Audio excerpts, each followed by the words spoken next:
UGTRB Maths Unit 2 Calculus and Analytical Geometry. இப்போ ஒரு some பார்க்க போகிறோம். The value of beta of 8,9 is 4 option இருக்கு. நம்மளுக்கு ஆன்சர் என்ன வரணும்னா நம்ம ரிலேஷன் வித் காமா ஃபங்க்ஷன் மாதிரி யூஸ் பண்ணணும். Gamma of m, n equal to gamma of m gamma of n divided by gamma of m plus n. இங்கே இன்னொரு formula நம்மளுக்கு தெரியணும். காமா ஆஃப் என்னன்னா என்ன?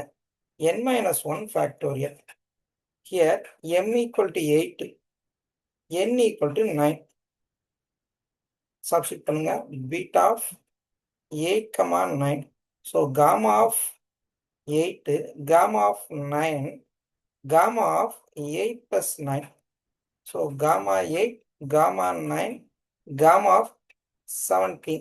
இப்போ இந்த ஃபார்முலா யூஸ் பண்ண போகிறோம். Gamma of n equal to n minus 1 factorial.